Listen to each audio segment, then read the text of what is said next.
Bonjour tout le monde, c'est Charles Gravely ici, pasteur avec Students for Christ Bruxelles encore. Et j'aimerais partager ou continuer à partager sur le thème de la sagesse de Dieu. Dans les premiers deux messages, on a parlé de la source de la sagesse de Dieu qui est le Saint-Esprit. Et maintenant, j'aimerais parler sur le message de la sagesse de Dieu. Souvent, dans ce monde, il y a une certaine philosophie, certaines façons de voir notre existence qui sont exprimées par certains thèmes, certaines philosophies et certaines phrases qui résument tout. Et pour nous, en tant que chrétiens, qu'est-ce qui est le centre de la sagesse de Dieu? Comment est-ce que la sagesse de Dieu est exprimée pour nous? Et je vous propose que la sagesse de Dieu est exprimée essentiellement par le message de la croix. La sagesse de Dieu est exprimée par ce message de la croix, que sur la croix, Dieu a pris chair, il est allé jusqu'à la croix pour souffrir, pour mourir, pour prendre nos péchés sur lui-même, mais il n'est pas resté mort, il est ressuscité et il a gagné une victoire contre la mort et le péché. Et il nous donne cette victoire et il le rend disponible pour nous aujourd'hui. Et la sagesse de Dieu se centre sur ce message de la croix. Et ce n'est pas moi qui le dis, c'est l'apôtre Paul dans 1 Corinthiens chapitre 1, verset 20. Je vous invite de regarder dans vos Bibles, 1 Corinthiens 1, 20 à 25. Où est le sage? Où est le scribe? Où est le raisonneur de ce siècle? Dieu n'a-t-il pas convaincu de folie la sagesse du monde? Car puisque le monde avec sa sagesse n'a point connu Dieu, il a plu à Dieu dans sa sagesse de sauver les croyants par la folie de la prédication, comme cette prédication. Et les Juifs demandent des miracles et les Grecs cherchent la sagesse. Nous prêchons Christ crucifié, scandale pour les Juifs et folie pour les païens, mais puissance de Dieu et sagesse de Dieu pour ceux qui sont appelés tant Juifs que Grecs. Et ici, nous voyons trois réponses possibles au message de la croix. Nous voyons trois catégories de personnes et trois types de réponses possibles au message de la croix. Premièrement, nous voyons les Juifs. Et les Juifs ici représentent les religieux. Ceux qui croient que leurs actions religieuses ou leur participation dans certains rites religieux ou le fait d'être membre d'un certain groupe ou le fait d'aller dans certains lieux sacrés, ces actions, ces participations peuvent les sauver. Et ces personnes croient dans leurs actions, leurs actes religieux. Et pour ce type de personnes, l'apôtre nous dit, le message de la croix est un scandale. C'est une offense. Le message de la croix, le message que toutes ces actions ne comptent pour rien. Qu'en fait, on ne peut être sauvé sauf par la mort de Jésus. L'action et l'œuvre de Jésus sur la croix, c'est ça qui nous sauve. Et l'œuvre que Dieu nous demande, c'est de croire dans l'œuvre que Dieu a fait sur la croix en Jésus.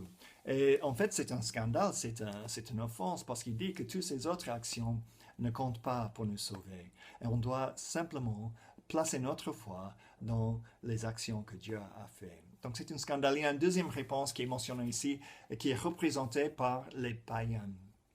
Et les païens représentent ceux qui sont peut-être philosophes ou scientifiques, en gros, qui croient dans leur capacité de comprendre leur existence, qui cherchent une compréhension en eux-mêmes. Peut-être ils ont établi certaines philosophies, certaines, même s'ils n'utilisent pas le mot idole, mais certaines sources de compréhension pour cette vie. Et ils ont dit, on a déjà notre catégorie, on a déjà notre système, donc on n'a pas besoin de ce message que la croix, ce message qu'un juif qui est mort il y a 2000 ans, ça ne nous parle pas, ça c'est la folie, comme l'apôtre Paul dit. Cette idée qu'un juif qui est mort il y a 2000 ans, ça peut nous sauver, c'est la folie. Et ce sont des personnes comme ça. Il y a plusieurs personnes dans notre époque qui sont comme ça, en fait. Et Paul dit, c'est pour eux, c'est la folie. Mais il y a une deuxième catégorie, ceux qui sont appelés. La troisième catégorie ici, l'apôtre Paul dit, pour ceux qui sont appelés, et ces personnes peuvent être les Grecs, ça peut être les païens, ça pourrait être les religieux. Et peut-être il y a quelqu'un aujourd'hui, une personne qui entend ce message, et en ce moment, Dieu vous appelle. Pour ceux qui sont appelés, maintenant, Dieu vous appelle. Il vous invite de venir à lui. Et pour ces personnes, ce message de la croix a un effet très puissant sur votre vie. Et en fait, l'apôtre Paul dit que le message de la croix, c'est la puissance de Dieu pour vous. La puissance de Dieu pour vous. C'est une information qui apporte une transformation. C'est la puissance de Dieu pour vous sauver. Si vous placez votre foi dans la croix, vous serez sauvés de vos péchés. Vous serez sauvés de la mort. Et vous allez entrer dans une nouvelle existence. Vous allez être changés. Mais voici la bonne nouvelle. C'est pas simplement la puissance de Dieu pour les personnes qui sont sauvées au premier moment, mais depuis toute notre foi, notre vie avec Christ, ça reste la puissance de Dieu pour nous. J'ai été sauvé par le message de la croix, mais je suis sauvé et je reste dans ce message que la croix, je dois porter ma croix et que la croix m'apporte une nouvelle vie et une nouvelle possibilité pour la vie. Deuxièmement, le message de la croix, c'est la sagesse de Dieu. Le message de la croix, c'est la sagesse de Dieu. Il nous explique la justice de Dieu. On voit la justice de Dieu contre le péché. Et nous voyons aussi l'amour de Dieu. À tel point, il nous aime. Quelle est la valeur que Dieu place sur ma vie? Quelle est la valeur que Dieu place sur mon âme? Il est tellement grand. Il est tellement grand et je connais cette vérité grâce à la croix. Ça reste efficace pour moi aujourd'hui. Et cette sagesse apporte une compréhension, une raison d'être pour ma vie. Qui suis-je? Où dois-je aller?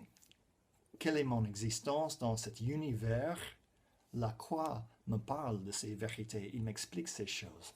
Au final, c'est un peu la vérité que je voudrais souligner pour clôturer. La sagesse de Dieu sert comme une compréhension de notre vie et notre existence dans ce monde. Ce message de la croix nous explique, au-delà d'un simple savoir-faire pour les besoins de notre quotidien, la sagesse de Dieu expliquée dans la croix nous fait comprendre notre place sur cette terre, notre raison d'être ici, et l'essentiel de cette sagesse de Dieu est exprimé par la croix et il est rendu disponible par la puissance du Saint-Esprit. Gloire à son nom. Je veux clôturer avec une prière et si vous voulez me rejoindre. Jésus, merci pour la croix. Merci que tu as pris chair. Tu es venu, tu as pris nos péchés et tu es mort sur la croix. Et tu as pris la mort sur toi. Mais tu as gagné, tu as vaincu contre la mort et contre le péché. Et ce message de la croix est toujours efficace. C'est toujours la puissance de Dieu et la sagesse de Dieu pour nous montrer qui nous sommes, pour illuminer notre existence. Aide-nous de rester là, au pied de la croix, Seigneur. Aide-nous de comprendre la sagesse qui est exprimée dans ce message de la croix et de ne pas s'éloigner du pied de la croix. Aide-nous de rester liés et attachés à la croix. Merci pour ce moment passé. Gloire à ton nom, Jésus. Amen. Merci de m'avoir écouté. Que Dieu vous bénisse.